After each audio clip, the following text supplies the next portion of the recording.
Welcome to the Blathering Live, episode 307 of an ongoing series between me, you, and the world. I know it's going to be a good show, because I took my Pepto-Bismol pills right before we hit air. It's that kind of Saturday. It's a silly Saturday. We got a packed show. In the hour or so, we'll be here. Producer Steve will be along the way. He's got to put them kiddos to bed. And then a little bit after top of the hour, a little bit after Producer Steve settles in here, Jared the Tide Pilot is going to begin a D&D segment with Producer Steve and I. I don't know Producer Steve's level of D&D. I'm still classified rookie, only one official D&D session in my life. And we're going to go on a D&D mission to save my dog, I believe. But Jared's going to come and explain that. We're going to be doing this. I'm actually excited to do this because play-alongs or real plays or whatever the hell those things are, you know, they're so popular in the internet. So maybe this will catch fire. Maybe that's what this show needs to just explode into the cosmos. Also, I think we're going to get an update on Dr. Addie's dating life, which she has. We have to thank her for letting us make this ongoing storyline here. I think it was some of the best stuff. Was that breakdown of the speed dating on Thursday. If you missed that, check it out. We might get an update. We'll see. She might have to go. She might be dressed to the nines and heading out today. We'll find that out. Also, we have a poll up in the YouTube side of things. The question is pretty simple tonight. 11 votes are in. It's yes, 82%, no, 18%. And the question is, will Kingsport Cal call in drunk? So 82% of the people say yes, Cal. Pressure is now on you. So there you go. Welcome to the show. Don't forget, if you want to call into the show, if you're watching live and haven't, and you're wondering how do I get in there, you become a YouTube channel member, or you can support on Patreon at patreon.com/Ken Napzok. Get in there, get the links to call in. Also, you find the links to the voicemail box. I think Monday we might have some calls. I think we get some going up there. You guys have been putting some good calls in. Yeah, appreciate that. And thanks to Jeff May becoming the latest Patreon supporter. Got a year's worth of support from Jeff at the lowest support level, and you can get in on that too. And that gets you the call-in line. So check out Jeff and his channel, Jeff Has Cool Cards, or Jeff Has Cool Friends on YouTube. So I think Kingsport Cal, check no. I think he's trying to. He might be messing with the bet here. This could be insider trading here. Addie brings up a good moral question. Wow, wait. By voting yes, did I pressure a man to drink? Yes, absolutely. Let's get the update. I want to get her into the show right here, right now, because she might have to head on out. So calling into the show is resident professor of smart things, Dr. Addie, our science segment host. And you had a great round of speed dating. You had two possible candidates. Addie, is that on your mind tonight, or something else on the mind? Oh, sorry. I accidentally pressed the mute. I pressed mute. I was censoring the world. Hi, Addie. Welcome to the show. Oh, I still can't hear. Now it's all messed up. Now it's all messed up. I think that it's unmuted. Let me do this again. Okay. Yeah, now you're in. All right, now we're in. Okay. I pressed one too many buttons too many times. All right, so where are we? What are we doing? Where are we at? We are here. Evening, Ken. How are you? Evening. So Thursday night we got home from speed dating, and I filled you all in on the matches and the potential fun, and was going to find out yesterday morning. So yesterday morning came, and before the matches got finalized, I actually removed 2. Oh, I like that. Last minute game time decision. Okay. Yeah. So I went in with 3 possibilities. All 3 matched back. Oh, that's 3 for 3. And that's big. I had a lunch date today with one of them. Oh, man. This is better than I even thought. This happened fast. I What? hope we're ready to clip this into the Hallmark movie, Ken.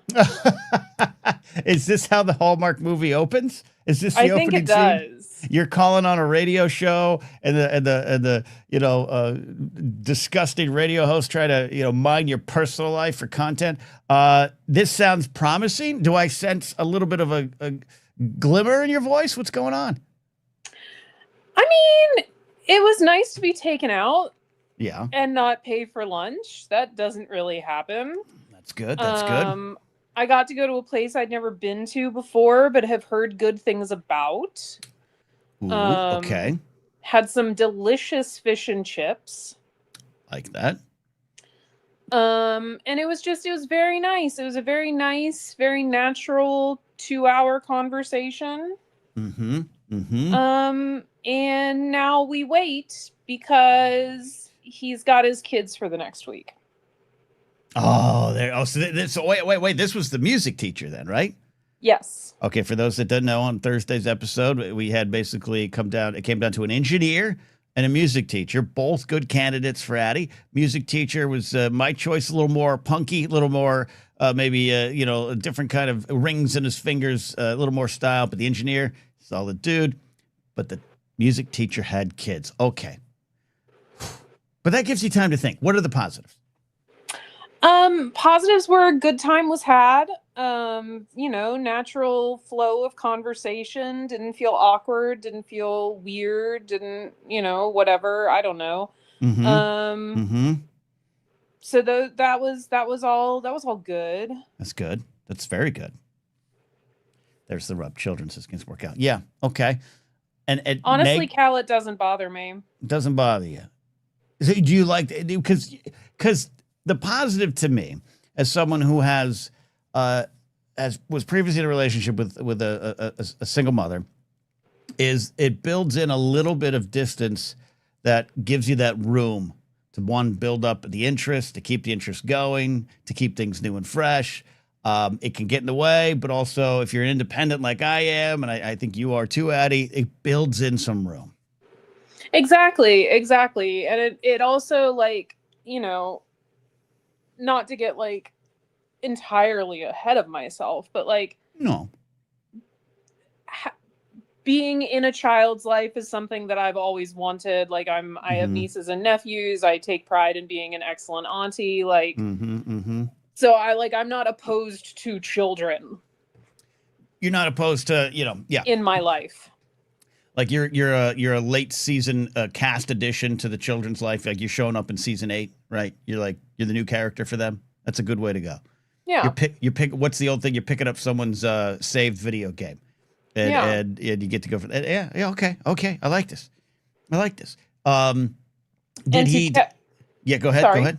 No. Please go ahead. To Cal's next point, he did not go into it, but from what I understand, the failure of the relationship might not have been his fault. And I say that based on the fact that he has sole custody of these children and mom has to have supervised visitations. That could be, yeah, there's some legal proof there. I'm good with that there. Yeah. And yeah, someone who I personally haven't run into this. I have had other friends who say they run into this. Sometimes if you're a man and you haven't been engaged or married or divorced or you haven't had some proof of attempted commitment, it's almost more of a red flag if you're that guy versus someone who's divorced. You know what I mean? So I don't know where you come down on that. I don't know, red flag, but I was telling one of my friends earlier today, I had kind of accepted going into my mid to late 30s that more than likely at this point the guy I found was going to be divorced and possibly have kids. That's the probability of it. The pool shrinks. Yeah, it shrinks. Yeah. It's just the way it works. I like everything about this. Did he pick out the restaurant? He did pick out the restaurant. So he had a plan.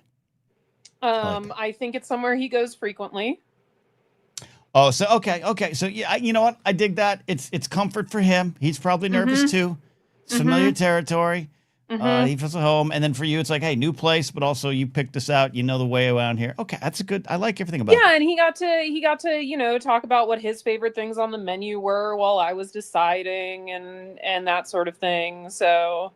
And you went with the fish and chips, which James Holmes asked, do we have fish and chips in America? Yeah, we do. And you know what? I'm not going to say it's worse or even better than anything I had over the UK. It's just our version of it, and it's pretty darn good. I love a good fish and chips. Same. I'm with you, Addie. And are you like me? Do you dip the French fries in the like the horseradish stuff there that you can get? Everything got dipped in ketchup. I mean, you can't go wrong with including the that. fish. Including the fish? All right, that might be controversial in some circles. I would allow it because ketchup's good, but the tartar sauce, that's what I was thinking. Not horseradish, tartar sauce. I'll dip my French fries in. I'll ask for if I'm at Red Robin, they have fish and chips there. Don't necessarily recommend it, but I'll get like 4 tartar sauces and just dip all my French fries in it. There's not skinny fries with them, Maddie. Sorry, Addie, I got to fight with Maddie. That's They're okay. not skinny fries. The Red Robin, they're steak fries. Yeah, these were steak fries too. They had a nice thick cut to them. And Yes. they had like that seasoning that French fries sometimes has on them. They were very good. James Holmes asks, what were his condiments of choice for his meal? He had some sort of blackened tuna that came with like mashed potatoes, so there weren't really any condiments. Whoa, tuna and mashed potatoes? He had tuna. Wait, he had tuna on a date? It wasn't tuna like in a can. I mean, it's brave. It's bold. It's bold. I don't even think. I think tuna's like a year 3 meal. Nothing's right. No, James. I love tuna. I'll even get like, Subway tuna. It was fresh tuna, Ken. It wasn't like a tuna salad. Yeah, but even it's just like was it in sandwich form or was it like a fillet of tuna? It was like a fillet of tuna. I don't know about that. I'm curious about. I mean, I'm not. It's not a demerit. I think he's still doing good, but I'm okay. It's a bold choice. All right, tuna's a bold choice, Cotton. I couldn't smell it. All right, that's good. Look, he trusted his tuna. That's all I can ask from the guy. He trusted his tuna, and I have like breath slips, and gum on me at all times. So yeah, okay, that can work. All right, so I don't have tuna trauma. I love tuna. If I go into a Subway and there's a line of 3 people in front of me who are being idiots, can I get that toasted? Can I have a 12-inch tuna, lettuce, tomato, thank you? And I skip in front of them. I love a tuna sandwich. And that's not even what they have at Subway. It's a tuna substitute, I think. All right, Addie. What would you? It sounds like the date was a win. I'll have you rate it, but I don't mean to be on a scale 1 to 10. Where's it at? And I think anything above 5 is a really good passing grade. I mean, I don't understand the numerical scale we're on, but I'm going to say it's probably above a 5 because I'm a girl who hasn't had a lot of anything besides first dates. Okay. And I'm hopeful that there will be a second. That's a win. That's a big win, Addie. That's a big win. I'm very happy to hear that. This could have, could have gone bad. This whole thing could have gone bad. And this is the only first one. So where are we at now? We wait for the other matches to reach out? Yeah, I'm honestly not too sure how I feel about the other 2. You might have a winner. Just because they're the other 2 are both on the younger side, and I don't know how I feel about that. Okay, I hear you on that. Let's talk it through. I have no right or wrong answer for this one. How young do you think? I'd be surprised if the other 2 were in their 30s. Oh. I mean, look, I don't think there's anything wrong with it. I think you can get yours, and society has been, the reverse has been what's the common occurrence. Now you can reverse that to claim it for yourself. They're going to take you to a roller rink or a bowling alley. I don't know. I don't know what the kids do. I don't know know what they do. Yeah, I don't know. It was one of those. Well, first of all, yeah, I don't know. I'm kind of just waiting to see if I'm kind of just waiting to see where this first one goes. I get that. Vermont Mike asks an important question. Thank you, Mike, for this one. Can you just do another round after passing on this group? Can you revamp your choices? Can you go in again and do another pool if you wanted to? Sounds like you don't want to. I don't think so. Okay. And I don't know that I would want to. Like I made the choices I made. I made the choices I made.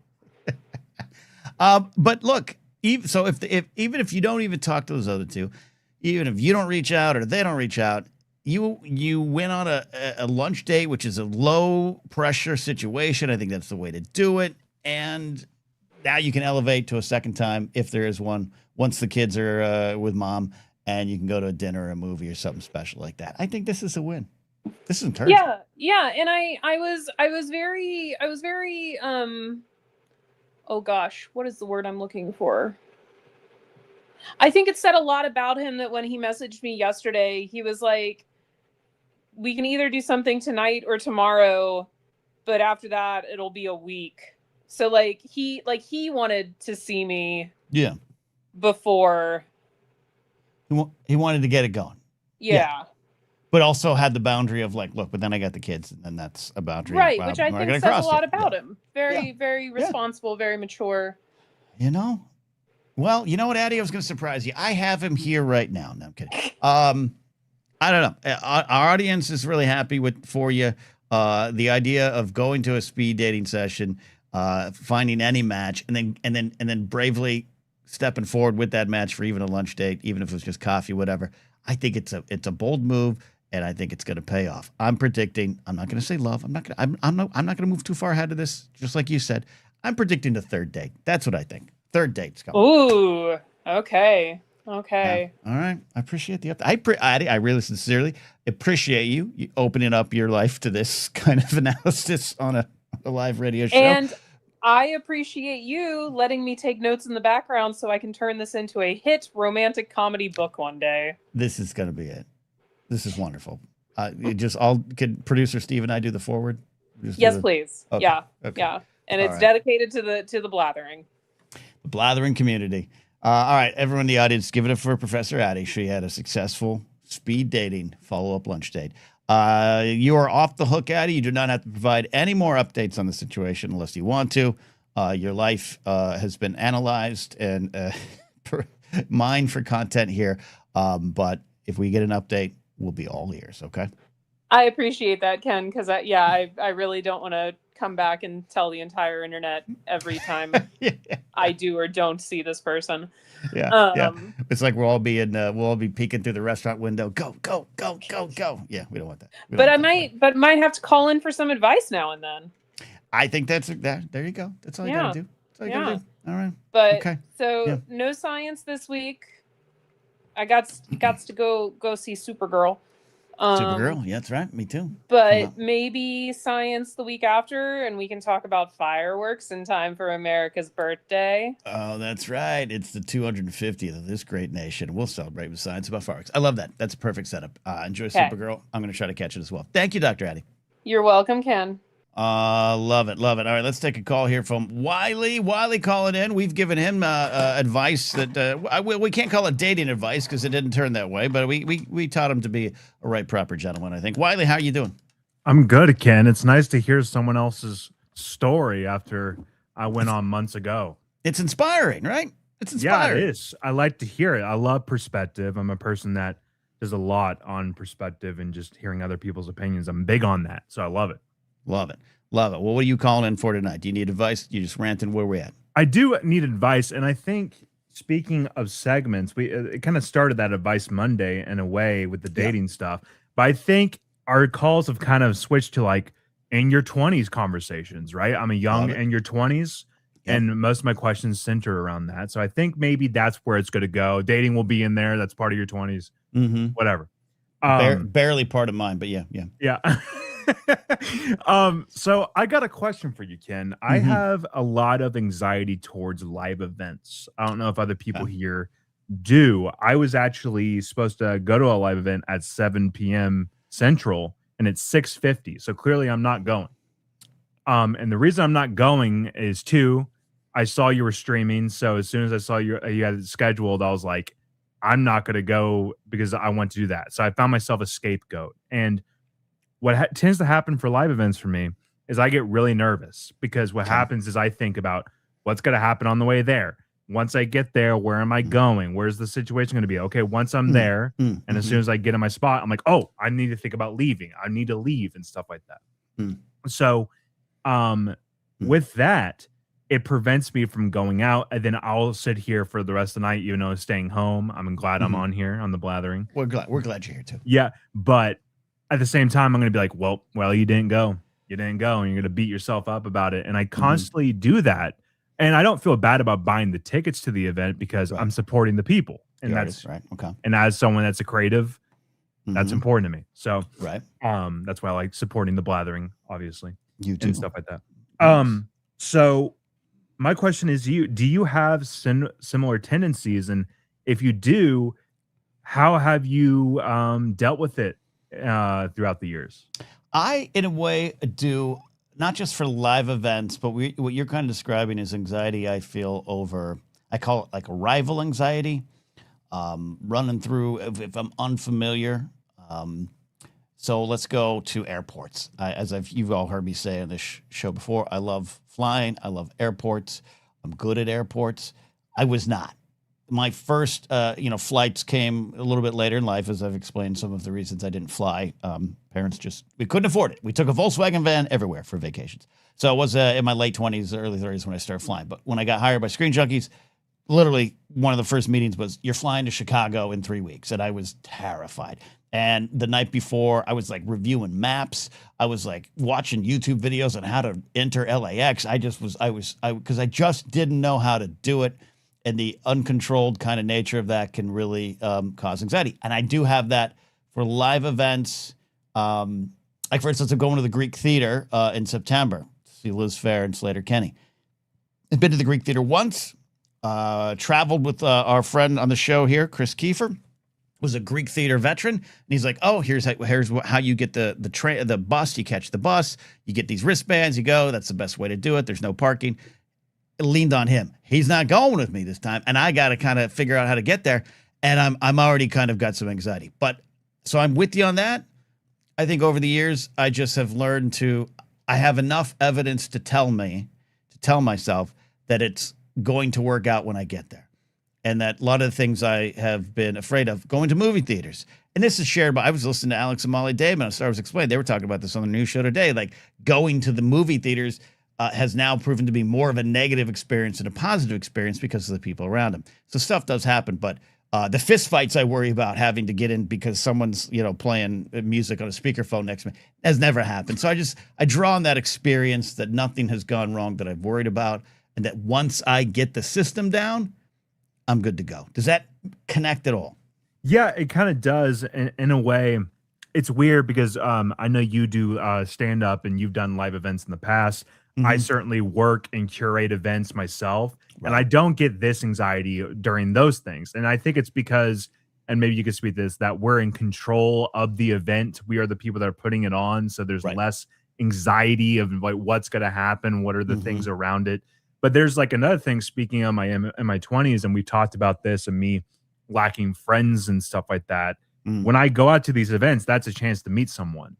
And I think we've gotten into a world where things of just like meeting people casually is not really a thing. And there's like a whole thing that I forget the exact term, but it's like you need to go out more just to see faces. You don't need to have conversation with people, but to just like see and be around people. What do they call it? Is that the third space? Is that what they kind of refer to it as sometimes? I think so. Yeah, I think so, because I find myself mainly being either in office at work, which I'm surrounded by people that are not good people and I have to be around them. And then I'm also at home and I'm watching YouTube streams and stuff like that. And when I watch someone like you, Ken, where you talk about life and stuff like that. Right. So like, I feel like I'm still being that social person, but let's be honest, I'm really not. Like, I'm not. I get it. Look, I'm hanging out with all of you, but it's a show. This is my job. There's a little bit of always going to be somewhat of a wall, but parasocial goes both ways. I think I get to know all of you on an individual basis with these calls and everything, and I am invested in you all. So we are hanging out, but it's also different than in person, forming those connections, forming that community around you. I get it.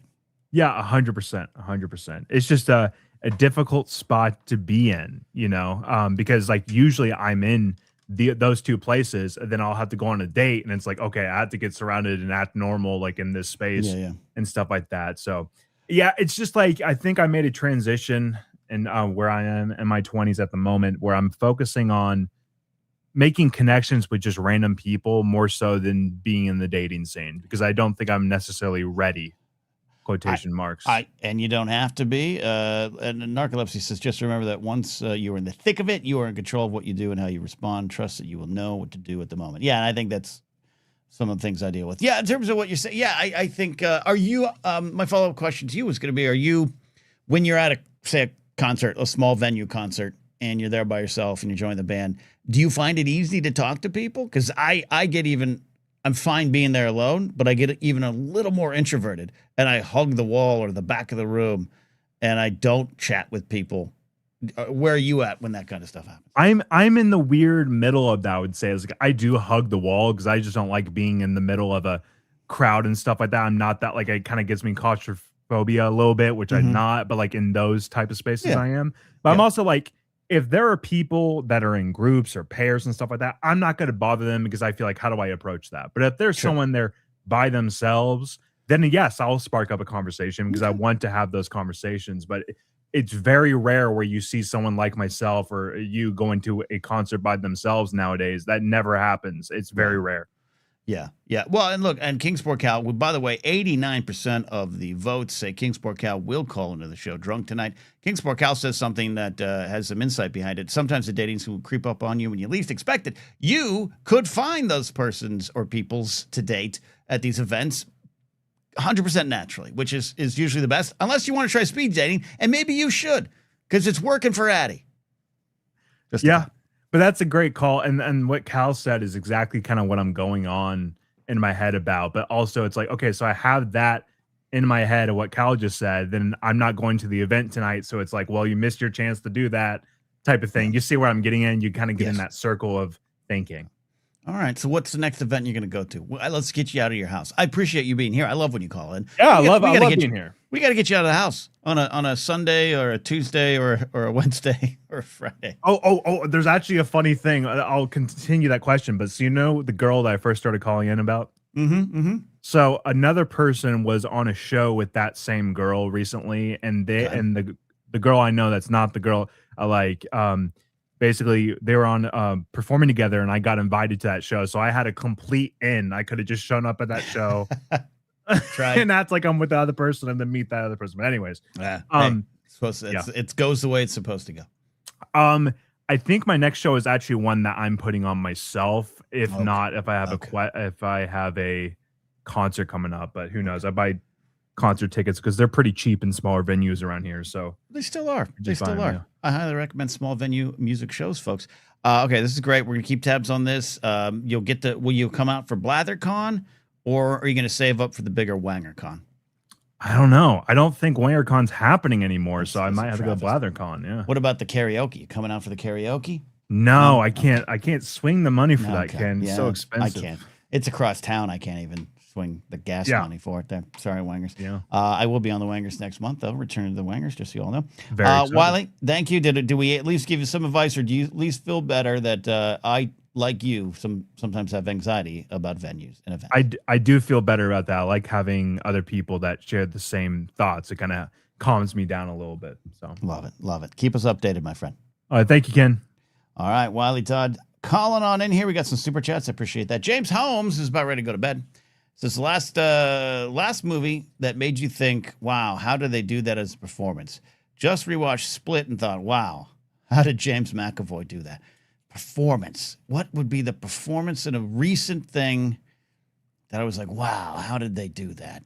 I don't know. It might have been Grogu. I want to, I love all the behind the scenes stuff on the puppeteers, making me get emotional when I know it's a puppet.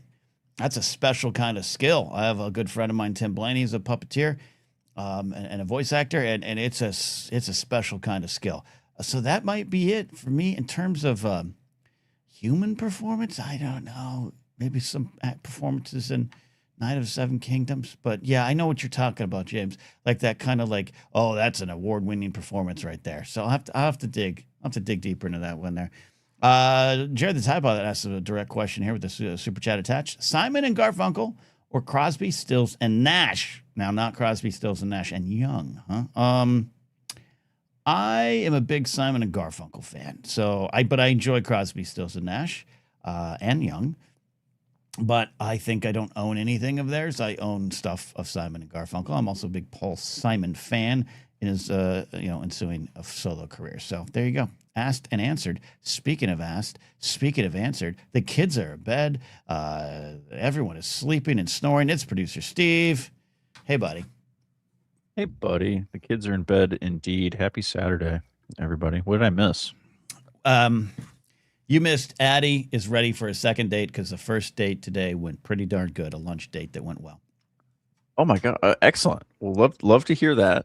I'll have to go back and listen to that. I want to hear all the details. It's worth it. Old Handsauce lurking, and it says Garfunkel and Oates, which is a good choice as well. Very funny. All right. But yeah, so Addie's love life. What else? What else we get to so far? Wiley Dog. We talked through some event anxiety and also the current poll. Okay. 90% of our audience, 29 votes, say Kingsport Cal will call in drunk before the show ends. 10% say no. One of those votes, Kingsport Cal himself, which I think is insider trading. Yeah, I was gonna say that seems the NCAA just went through a whole scandal about this with a quarterback betting on himself, and now he's just going straight to the NFL instead of transferring. So. What are we doing there, Cal? Yeah, that's a whole thing. Brandon Sorsby. This is like a whole thing. Just Google Brandon Sorsby. So he was a quarterback who was transferring to Texas Tech from Cincinnati, the University of Cincinnati, and he was caught. He was caught like betting on his own games, basically. Mm-hmm. And so the Big 12 was like throwing a hissy fit, and all the Texas Tech people were like, "Oh no, it's cool. He's blah blah blah." And then Ken Paxton came out and was like, "Oh yeah, this is totally cool." And then that kind of torpedoed them even further. And then the Texas Tech decided, no, we're just going to cut bait. And now he's going into the NFL supplemental draft. Oh, where Steve Walsh was picked number 1 by the Cowboys after they drafted Troy Aikman. Yeah. Okay. Mark Ellis mentioned that guy last night. We were talking about gambling and sports. Yeah. That all sounds shady. You can't do that, man. As a degenerate gambler, that's the one rule. That's the one thing we keep sacred. Is like that's what, and I don't mean this derogatory, but that's what keeps the sports different from WWE. Is like we don't know what the outcomes are going to be. And if you're betting on it and you're part of it, that's influencing the outcome. I don't like that. They used to put odds of pro wrestling. I know people still bet on it too because you can not know who they've planned to win, but they used to run it kind of regularly in like Sporting News. I think it was fascinating to me, but now I don't agree with the wrestling because of the scoop culture and the dirt sheets kind of going to the internet and exploding over the last 20 years. Like now people sometimes just show up to events and they're like, oh yeah, Roman Reigns is going to win this one. So-and-so reported it. And it's just a whole other conversation, cool. But you can't bet on that either. All right. Yeah, maybe the Dolphins will draft him because that seems like something they do. The Steelers are looking at him. That's about right. Well, they got Aaron Rodgers, so it's just scoundrel for scoundrel. I haven't. You know what? Actually, I watched about half hour of the World Cup last night. Had a boy at the Comedy Store. It was on the patio. Yeah. Me and comedian Eddie Pence and later Mark Ellis were just watching it, and oddly enough, the three of us kept talking about how much we don't like soccer, and we realized we're probably the only 3 people in the world right now who don't like soccer. So we're like, yeah, we're the problem. But you guys are the problem. It's been so good. This World Cup has been so much fun. I just finished watching the Germany Cote d'Ivoire game, Ivory Coast Germany game. Ivory Coast scored early and was up on Germany for a huge part of the game. I think Germany didn't score until like the 66th, 67th minute. And Germany is supposed to be they're a powerhouse team. They're supposed to be really good. They're not supposed to, poor little Ivory Coast, the little sisters of the poor are not supposed to be able to challenge, big mighty Germany. So that was cool. That was really fun to watch. And I've loved all of all the different fans like invading the United States and discovering things like Buc-ee's and big Australians are like, oh, you guys have a different kind of Burger King here. And just all the different like weird little, Americanism things of culture we have. Yeah, I think overall it's been positive. I know FIFA as a corporation is a mess, and that's horrible. Yeah, horrible. But yeah, no, I think absolutely, and that's one of the things we were talking about. Me, Eddie, and Mark were talking about last night. We just we don't like the sport. We all three complained about stoppage time. We all three complained about the running clock, that they just took a hydration break and the clock was still running. I was like, what's happening here? But we're all like, but look around the world, look around our city, look what it's doing, and this is the power of sport. And so we were like, we're gonna sit on it, Potsy. We know we're the grumps. That's the decision we came to. The fans that have come to visit our great country during this time can really leave a lasting impact on us in a way that I think can really positively influence our sporting culture. And that is, I really wish I could go to just be drunk out of my mind in the second quarter of an Eagles game, Ken, and we just break out into song, like this glorious song, like just like you can just some crazy ass song about like Devontae Smith that we made up like 25 minutes ago. You know what I mean? Like we need that in this country. Like our chants in the United States are defense. Right. Like that's all we got, man. And then we do the wave. Right. Or we do a clap. Like we need songs, man. These people are brilliant. They do it so much better than we do. Maybe some of our fans, maybe Maddie Mourner, Matthew Stokes can come over here and teach us some football songs, since they hate the term soccer. I want it so bad. It's just, I don't know. That's just like one of the things, though, like Americans sports fans who are anti-soccer like you. It's like one of those things that you guys make fun of soccer fans for. It's like, oh, you're in the stands like singing instead of paying attention to your game or whatever. I gotta be honest, I've never even paid attention to that long enough to know that they do that. Oh my gosh, it's amazing. It's incredible, especially if you're at a game and I've been to an MLS game. I've been to a Portland it's like an Oasis game, concert. Which is a big. It's amazing. Well, they sing. That's what England was singing. They were singing Wonderwall down in Houston after they won their game. They got the whole stadium was singing Wonderwall. It was amazing. No, I was getting goosies just watching. It was great. I love that. Look, it's not even that we don't feel we can't stand corrected on the sport itself, but on the event, I'm on board. No fights for me on that. Everything you're describing is good. Hop on the bandwagon now because the team like low key looks kind of good. The USA team. The USA team. We actually look good. It's crazy. I'd be actively rooting against them if I was following. Everyone except Pulisic is actually kind of fun to root for. Like there's some really interesting stories there. There's a player whose parents were supposed to fly. Like this one kid was born in Brooklyn because like the striker for the US team, he was born in Brooklyn, but he was supposed to be born in the UK, but his mom wasn't allowed on a flight because she was pregnant. And then so she ended up having him here. And so boom, he's an American instead of being like wherever they were going. And so like their whole entire lives changed just because they weren't allowed on a flight, basically. It's like just crazy shit. Like there's like several stories on the team of just some crazy stuff. It's an anchor baby. It's a very likable team. He's an anchor baby. He's an anchor baby. Okay. Yeah. Trump's trying to shut this He was down. on that picture. He was on the defend the homeland tweet that they put out too. So of course they don't know that, but horrible. It's a very likable team. It's a very likable team. Yeah, no argument from me. No argument for me. I just watch him. Aside from run Pulisic, around. I understand people don't like Christian Pulisic because there may or may not be some pro-Trump ties there. I don't know what the actual story is on that. But other than that, is Alexi Lalas still calling games? He's Trump. He's on Fox. I don't think he calls the play-by-play, but he's on the studio show for Fox. Yeah. Him and Zlatan and Thierry Henry really don't like him. The tension on the studio show between them has been. Well, I kind of want to watch this because Mark Ellis was telling Eddie and I about this last night. Because we brought up Alexi Lalas being MAGA and kind of a piece of shit. And he's like, dude, you got to watch because the studio guys hate him. It was now I'm intrigued. Now you got me.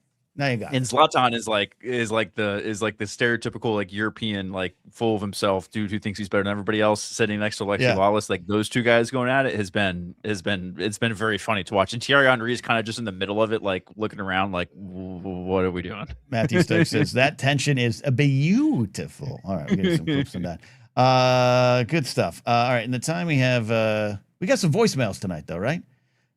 I do have some voicemails. And We got some. And you were going to give me an Addie update on the and- reflecting pool. Yes, it's green. That's Is it completely green now?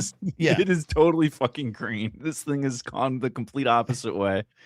People are getting arrested now for it's like the dirt at the old Yankee Stadium, Ken. You know how people would like get a vial and like try to reach over and get some dirt at Yankee Stadium? They're trying to do that with like the chips of the reflecting pool. Like they're trying to do that with the little blue shit that was like plastered onto the bottom. People are trying to get it as like yes, this is a thing. Johnny Mariano from Long Island, sent me. I have a baggie of Yankee Stadium dirt sitting in my living room. So yeah, people try to. Sent it to you. He sent it to me. I opened, I got an envelope. There's a baggie of dirt. I was like, "Who died?" He's like, "No, I got it from Yankee Stadium. I sent it to you." So you're sure that dirt isn't just like from the end of his driveway? It's just I just got to go on. Good word. Okay. There's pictures of him on the field. That's all I got. He was there for some one of those fantasy camps. He like took his uncle or something. Like let's go swing in the cages. All right. So the whole reflecting pool story, like, and all the things going on in the world, and the war is still going on. Our state of Hormuz is, Hormuz is still blocked or rebarricaded or reblockaded. The reflecting pool is one that I've kind of ignored because I'm just like, I can't process this level of stupidity. But then I woke up the other day to images of the guy who had the no bid contract, who looks like a Coen Brothers character, with the mustache and the cigar and the weird suits and everything, and then the comb over. I'm like, what? None of this is real, right? None of this is real, but it is. From the writers who brought you Four Seasons Landscaping, Ken, the green reflecting pool, trying to get blue in time for the 4th of July. One of my favorite pictures, someone in chat mentioned the ducks. One of my favorite pictures was there was a picture in one of the local papers around here of like 3 or 4 of the stooges. I don't know. These poor guys probably just work for the park association, so they're just doing their job. Mm-hmm. But they were just like sitting there, like leaning over the pool, pouring like bleach or hydrogen peroxide, whatever the fuck it was, into the pool, as like a mama duck and like 4 little baby ducks are just like going by, like on the other side. Mm-hmm. It was just like the contrast of like this is Trump 2.0 in a nutshell. Yeah, exactly. That's exactly what I mean. Where it's like I could argue and scream about all the other things. It's like this sums it all up. The whole thing is ballroom. It's a bunch of kids throwing a party, and the parents aren't home over the weekend. It's just that's what it is. It's perpetual. It's the never-ending high school party. The parents are just never coming home. Yeah, and the parents next door that we'd like to stop at are the Chuck Schumers of the world. I don't want them to make the pool blue. As long as they don't put a hole in my Mercedes, I don't know. I'm good to go. Addie says they didn't do anything to mix the peroxide. Oh, it's a mess. That's what the ducks are for, swimming. It's a mess. All right, so we have a segment we're going to play with Jared in a second, but we got some voicemails. Can you play those? You ready for those, or should we? How do you feel? I can pull those up really quickly. Man, let me see what we got here. And then we're going to do our first ever D&D session with Jared the TIE Pilot. I'm looking forward to this. I'm very excited for that as well. Okay, I think we're going to play one from Ethan first. So let me see if I can get this queued up here for us. His calls have been great. All right. Hey guys, it's the 40th anniversary of Ferris Bueller's Day Off, and I was wondering, did you guys ever skip school and have an adventure with your friends? And what are your thoughts on the movie? Hey guys. First, wouldn't it be crazy if we just kept playing and we couldn't stop it and the whole show was just I gotta make sure the loop is off. Yeah.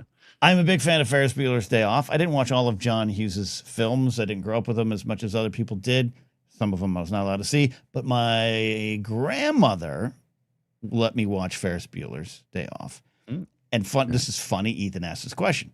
My mom, we were all there, and we were enjoying the movie. And I really do love that film. And the movie ended, and my grandmother turns to me, and she goes, "Now, Kenny, don't ditch school like they did. I know that seemed fun." But don't do it. So that was definitely on my mind. And I never skipped school. Not once, not ever. goody little two shoes. I actually won attendance award pencils, which I still have in my storage, like second grade attendance award, Margaret Harlow Elementary School in Aurora Grande, California. My sister did.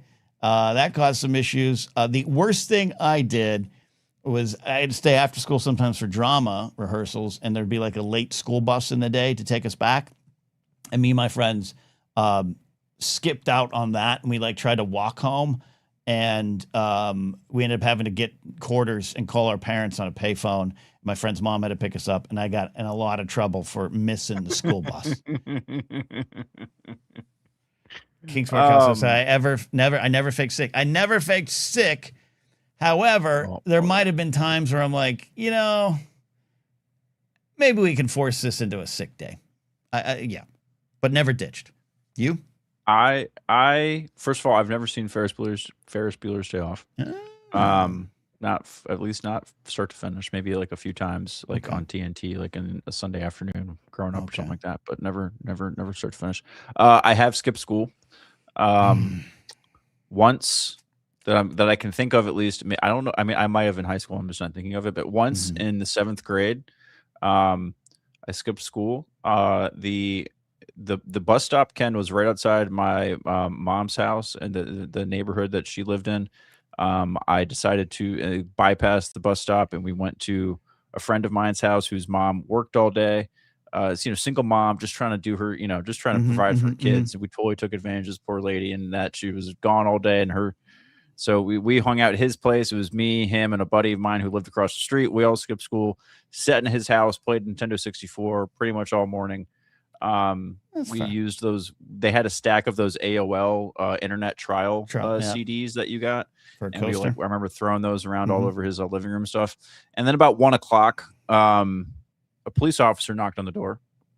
And because someone, my brother ended up walking the dog that morning and going by the bus stop and realized, Steven's not at the bus stop. Ratted you out. It all went downhill from there. So what was your punishment?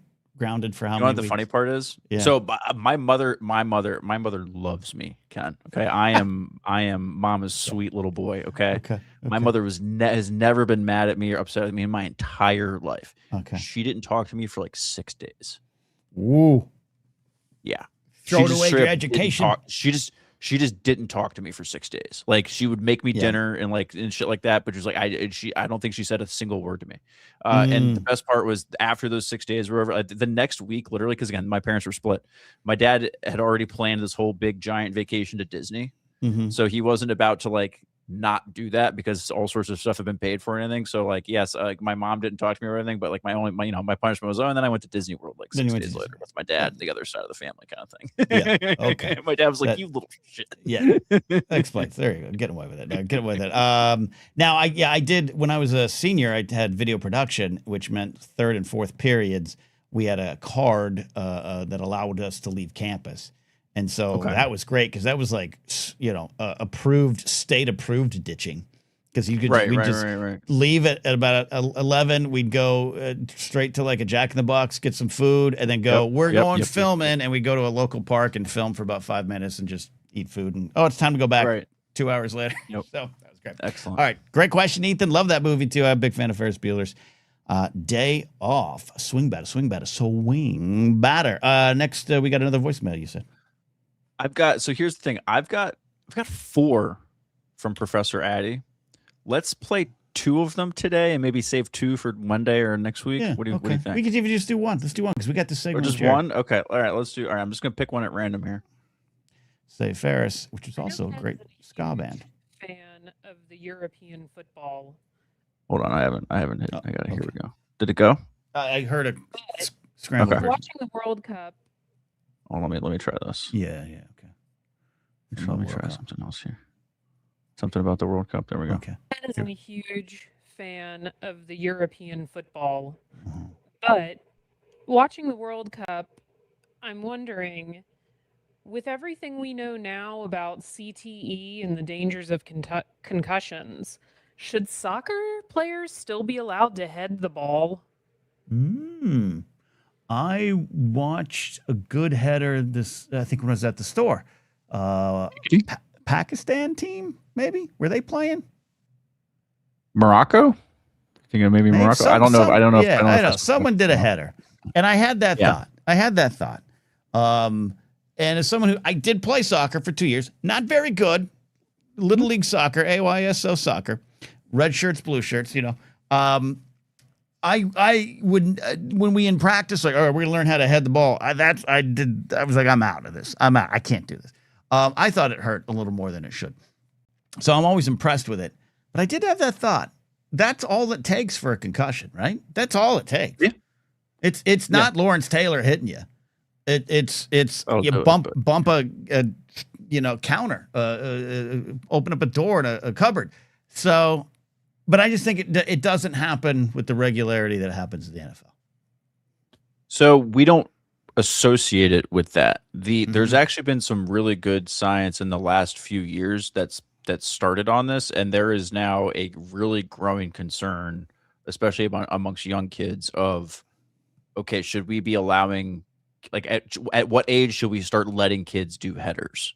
Like, so there is like kind of a little bit of at least a conversation going on about this, because it's because honestly, a bunch of old soccer players are like, yeah, my fucking head hurts. Like there's like this is a thing. Like, so, we've heard that. I know I definitely heard that from some of the, old English soccer players that I've seen on TV, just like doing interviews and shit, like talking about this, especially back when that Will Smith movie came out, Concussion, about like football and everything. Right. Guys, like, they were asking about soccer, like, oh, is this a thing in soccer? And they said, yeah, actually more so than you think.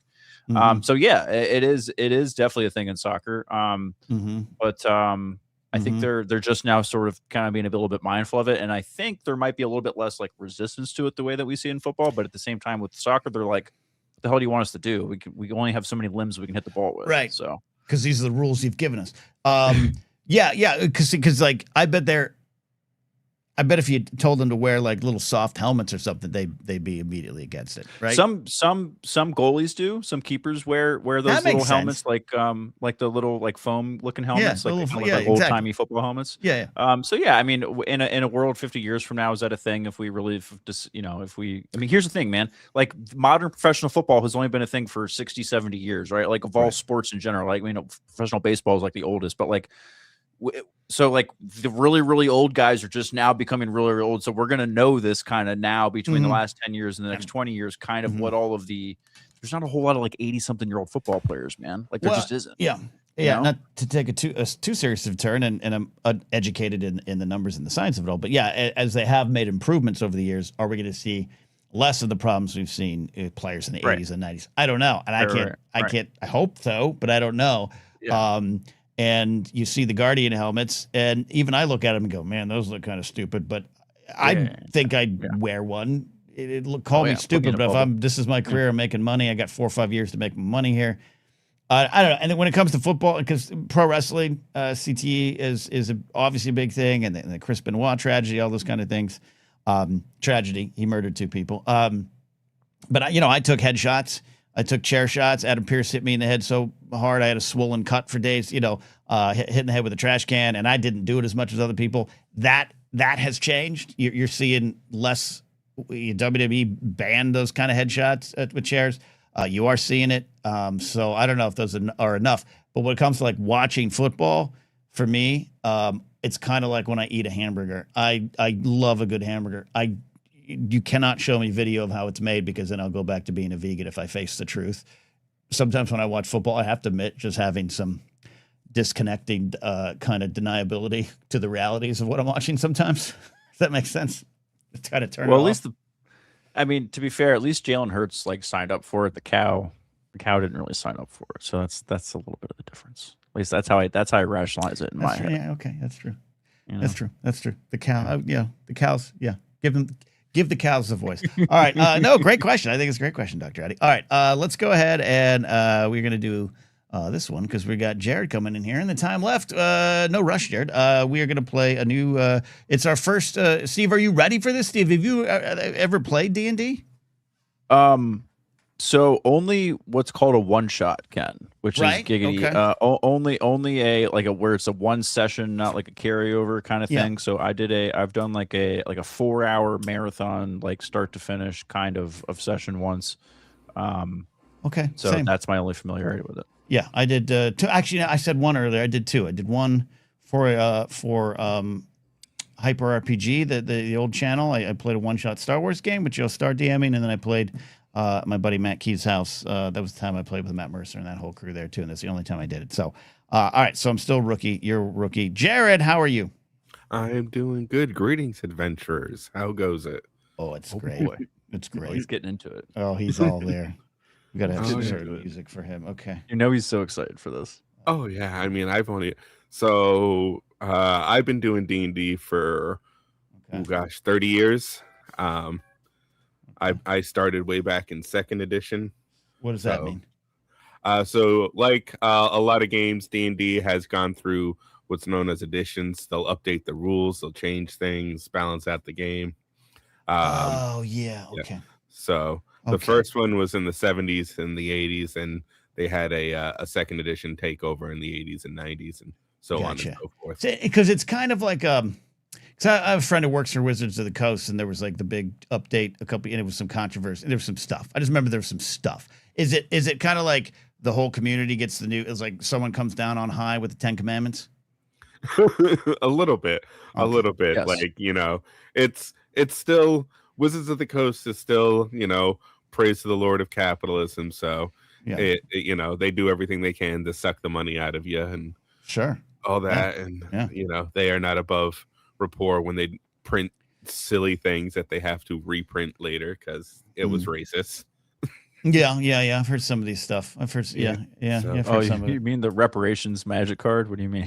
Yeah. What? Sorry, we burned down your village. Here's some gold. What do you mean? What's wrong with that card? Yeah. What do you mean? I kind of forgot about that one, Steve. Good callback. But All right. Okay. I love this game. It's a lot of fun. It allows you to be silly in a way that real life doesn't. You just basically take your head out of your ass of being Ken and being Steve and Hard to do. become this new person. Okay. So how the rules will work going forward today is what's known as the session 0. Okay. You guys are gonna basically build, I use quotation marks, a character, because we're gonna keep this real simple. Okay. Because going forward, it'll be a silly Saturday thing. At starting once a month, if the people like it, we can do it a little more often. But Okay. like once a month, I figured would be good. Session and it'll be quick 5-minute sessions, and you'll get more clues. The setup, gentlemen, Okay. is we are at BlatherCon. BlatherCon. Okay. Yep. Right. And I'm gonna put a poll or just ask the Discord in general. I want them to pick the convention center we're at. So whether it's in LA, Chicago, New York, Boston, I want to know what convention center we're using here for BlatherCon. Okay. So The convention center is open. Okay. Yep. So Ken and Steve arrive at BlatherCon with Franny in hand. Franny. And an attack happens. Okay. And Franny is taken. So we are on an adventure to find and rescue Franny, my friends. Okay. And along the way, we will meet the Blatherites to help us. That's a very good cause. Okay. Yes. So what we need from you today is think Lord of the Rings here. I need you to pick if you want to be a human, an elf, a dwarf, or a halfling is what D&D calls it, but a hobbit, So basically, there are so many options. Like there's lists of this, but again, we're going to keep things simple, folks. So think your D&D. And so what kind of race are we thinking here, gentlemen? Which each of you feeling? Whoa. Steve, do you have war ogre is not an option. Okay. All right, Steve, do you have an inkling of where you're going? Look at this. Look at these long, beautiful locks, Ken. Yeah. I'm an elf. Steve's an elf. Come on. Steve is an elf. Well, that. I think in a similar vein, you look at this face, you look at this short, squat body. I'm a war dwarf. Nice. I like it. I like it. So we got a dwarf and an elf. Perfect. Okay. Now, the big thing. This is what's known as your class. Basically, what are you good at in life? What did you train as? Were you born with cool magical powers like a sorcerer, or did you work at it like a soldier? So I'm going to give you a few basic options here. Okay. So there's a barbarian, aka You pick things up, put them down, and hit things with your axe. Yep. We've got in the clubhouse. Okay. We've got a bard who is all about the inspiration, using music and voice and cracking jokes. And one of the main attacks they use is vicious mockery. They basically insult you, and it does damage. Sounds like you. Okay. Yep. There's the druid, which will be the hippie. You got all sorts of nature powers. Okay. A straight up fighter, like I said, you're a good little soldier boy. Okay. Yep. We got the Legolas type, which is a ranger. Oh. Yep. Okay. You, Steve. Okay. And then we've got sorcerers and wizards. Main difference: a sorcerer was born with magic. A wizard, you're a nerd. You went to school, tried real hard, and you carry around a spell book. I never knew the difference. Yep. So the three main magic users when you actually play is sorcerer, wizard, and warlock would be the other one. So it's called the sorcerer. The sorcerer is born rich. The wizard went to school, and the warlock has a sugar daddy because a warlock's power comes from somebody they made a deal with. Okay. I think there's no other way. Brady calls me a bard in denial, but I'm going to go barbarian. Nice. I like barbarian. it. Okay. Okay. Swing that axe, boy. Steve. I'm gonna go elf wizard. I'm gonna go wizard. I went to school, and I never really got to use my powers the way I wanted to. And here's my chance. I like this. Right. Wizard. You don't see many elf wizards, huh? Not as much as you think. Okay. No. What? I like that. Sorry. Okay. You're He's being elf groundbreaking. racist. It's groundbreaking. It's groundbreaking. Yeah, exactly. He's breaking barriers here, people. So I like it. So Okay. I'm thinking because I noticed that I was thinking first Saturdays of the month, but the first Saturday of July is 4th of July. Yeah. So I don't know if I didn't know if that would be a thing. So whatnot. So I was thinking the 11th we come back and we start this adventure. Okay. Where is Franny? Who took Franny and why? Oh, that's it. That's session 0. Who took Franny and why? Yeah. Okay. Yeah. Nice and quick. Like I said, I want to keep this quick. I don't want to. 5 minutes. 5 minutes. 5 minutes. Okay. So to reestablish this, to sum it all up, we are attending BlatherCon. The audience here, the Blather community, is going to pick the convention center we're at. Yep. Where are you gonna put that in Discord? In the Discord. Yep. Okay. And, I'm gonna type that up tonight. Okay. So if you're just a YouTube channel member, we can also do a poll in the community tab too. I'll work with Jared on that. Franny's been taken. Steve and I showed up at BlatherCon, and for some reason I brought Franny to the convention center, and an attack happens, and Franny is missing. Steve is a wizard elf, which I think is groundbreaking. Steve has accused me of elfism, and then I'm a barbarian dwarf. Exactly. Okay. And to keep the dog treats coming for Franny and get the audience interacting, I was also thinking you guys can send in super chats with either a thumbs up or a thumbs down. Depending on which thumb it is, something good or bad could happen for our two gentlemen. Oh, you might trigger them a random encounter. They might find a magical item that helps them along their quest. Oh, I like this. Okay. Interactive. Okay. Exactly. There we go. We're set up. Steve, how do you feel about your wizard elf? I feel great. I think I'm gonna be elegant and wise, and hopefully not just do a lot of hey this. Man, if fireball, cast fireball. That is my I like my that philosophy. When do we get to choose weapons, Jared?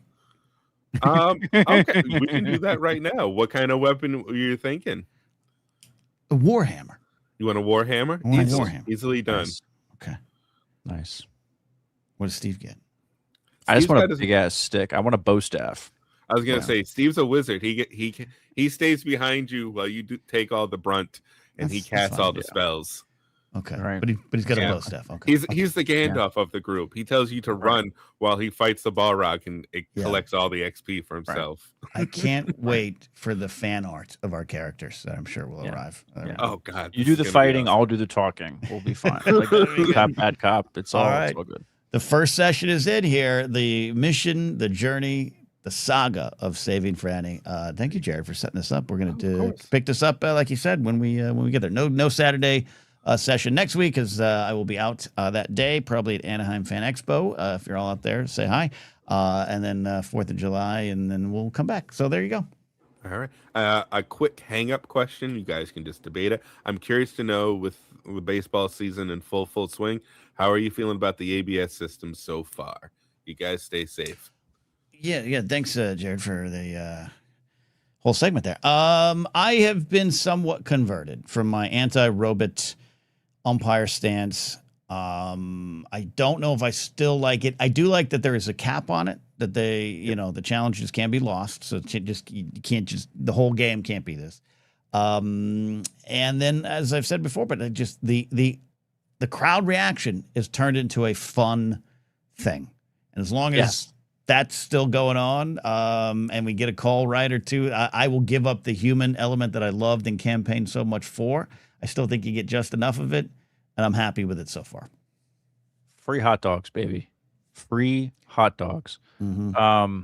I dig ABS. I think it's working. I think it's good. I think if there's any of the rules that they've added lately that I'm kind of like a little over, it's the ghost runner on second rule. I don't like that one. I'm a little over that one. That one's kind of like, I get it. We tried it. Can we get rid of it now?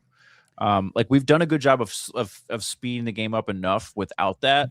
I think it's okay if we have a few extra inning games that go long without the stupid ghost runner. Yeah. Other than that, it's Little League. It's Little League. It worked during COVID. I got it. Whatever. It's Little League to me. We're gonna put Johnny on second base, so we all go home to get our orange slices and end the game. Like, you're pros. Play 15 innings. Do it right. I'm with that. I'm with you. All right. But hey, I'm around on the ABS. All right. Our final call of the day. Let's check the poll here. 32 votes came in. Wow. And the question was, will Kingsport Cal call in drunk? That was the question. 91% of the audience voted yes. 9% voted 91? no. I'm going to end the poll right there, and then I'm going to shut down my back end of my YouTube because I see that I'm a little fuzzy again. Let's see where we go. Welcome to the show, Kingsport Cal. Hi, buddy. Can you hear me? I can hear you perfectly. Yeah. All right, then. Well, this poll. Oh, now people have no faith. You had no faith. What? Oh, people have no faith in you. Oh, that people have no faith in you. Okay, that's what. Yeah. Okay, so you're not drunk. Well, I have every right to be drunk, but I'm on my way because earlier today I had to drop a significant amount of money on repairing my roof. Oh, your roof? Would a tornado get to it? What? Well, no, we did have some storms here over this past week. We had some storms. That's some damage, a little bit of damage. I had to take care of it. You know what I mean? You gotta stay on top of that type of stuff. Yeah, I would absolutely. It can snowball. You know what I mean? So I had to deal with all that, and of course, this is one of my off days, and you know how I like to roll on my off day, but I could not have the people here working on my roof while I was intoxicated. You see what I'm saying? That's not very. Yeah, I see what you're saying. Were they drinking? No, but I did come close to offering them to drink because it was actually pretty hot today. But anyway, I did. Gotta give the roofing guys a beer. Have a beer. Okay. Yeah, but you know, okay. I did. It was all right. But no. So I had to wait till all that was over to initiate my drinking. As you can see here, I do have Buzzball. Unopened lime. He's got a green Buzzball. He's showing us. Yep. Yes, I do have it. What is the flavor of a green Buzzball, Cal? What is that? What is that called? This is Lime Rita. Oh, the Lime Rita. Yeah. Lime Rita. That's good. Yeah. Okay. You going to drink it now? Yeah. I mean, I can. I mean, you know. He's shaking it. I do have a question. Why are you shaking it? Okay, you're shaking it like I picked a category on YouPorn. Okay, what's your question? I got 8 ball. Wait a minute. Let me down this. Okay. Hold on. Let me down this. Okay. So he just moved it to the meat locker. Kingsport Cal is. You almost had me lose that, Steve, when you played that. You almost had me lose that. Anyway. All right. So you're All right. So to be clear, if you To voted, be clear, I'm not drunk. so Well, okay, so it's just that's what I'm saying. So the poll, if you voted no in the poll, you win the money, and then there's no money to be won. But okay, but now Kingsport Cal, you got a Lime Rita Buzzbowl in you. Yeah. But I mean, that's like giving me a sip of water, Ken. Okay. Anyway. Yeah. That's right. What's you said you had a question? Good. Yeah. The question I have is, I was thinking about this because I ran into an old friend of mine. Now, I don't know, because I know you don't live in the same area that you grew up in, but when you run into like high school friends or childhood friends at this stage of being 50, do you still see them as they were then? You know what I mean? Yeah. As they were. Yes. Do you still remember them that way? Yes. And their life could drastically change. They could be immensely different. Yes, Cal, absolutely yes, and there have been some, obviously, because that's how life goes, and lose weight, you can lose hair, lose whatever, plump up, plump down, whatever, doesn't matter. Yeah, but yes, and that's one of the reasons I enjoy going to high school reunions. I missed this last one, but it's because I kind of feel like nothing's changed, even though everything has changed.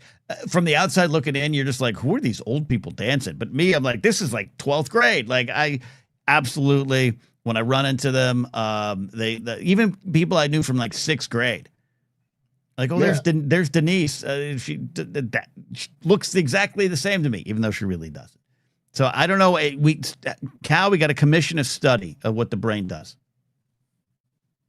Well, yeah, it's just weird, like you said, like 6th grade, 7th grade, no matter what. I just meant school in general, but. You still see those people, and that's exactly where I go to. And I think that, like, that's why I asked you the question, because I was wondering, because I started thinking about it. Almost every encounter I have like that, it feels like the other person feels the same way. You see what I'm saying? Like, it's totally. like, yeah, you're still the one black guy I went to school with. You know what I mean? It's still the same. I know exactly what that's like. Yeah, I get that too. Yeah, okay. I was just making sure I wasn't alone on this. No, I think it's a phenomenon. I think it is a phenomenon. I think, in fact, my 10th high school reunion, so I'm only, 28, the girl I had a crush on in 6th grade, but could never get up the nerve. Well, actually, we were friends, and then, like, I think the hormones hit, and I started to get a crush, and I didn't know how to talk to her anymore. And then I saw her again in 9th grade, because she went to different school for 7th and 8th grade. And I still had a crush on her, but she was a cheerleader, and by that point, it was in a different ballgame. She showed up to the 10th high school reunion, and I immediately started feeling like I was 12 again. And that, like, oh God, Shelly's here. Oh no, what do I do? Oh, and I went to my friends. I was like, I don't know what to do. Shelly's here. I don't know what to do. They're like, what? You're a grown up. Like, what are you doing? And turns out I'm glad I didn't woo her, because now she's completely MAGA. So. Dodge one there. But Shelly. But yeah, so there's something in that, Cal. We'll get our top scientists on there. Well, and also, I just wanted to say that. Well, I asked that question, and also congratulations to Addie. I forgot about the last episode. I have to go listen to it immediately after this, because I'm totally intrigued with what happened with Addie's first go around. Yeah. But yes, I'm happy for Addie. I think we all should be. I hope this turns out to be a good thing for her. I think it will. I think it will. Good vibes. Cal, thank you for the call. Thank you for the great question. And go get drunk, my friend. Oh, I plan on it. See. That was great. Oh, yes, I am. Yes, I am. All right. I think that's it, Steve. I think we've done Silly Saturday. I think the kids are in bed. You can now pour more beer, play some video games, or do whatever you do on a Saturday night. That's what I'm planning to do. Yeah, we keep an eye on the YouTubes here. We might do a little gaming here. Blather gaming. We'll see. We might do. We did some last night. We played some James Bond.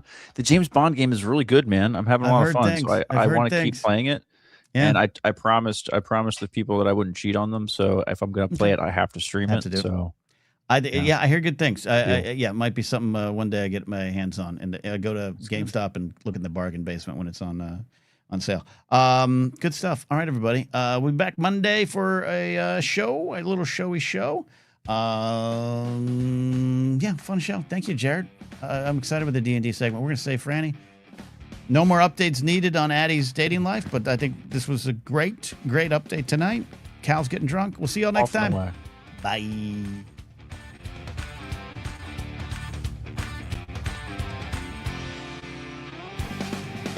Inge Bea.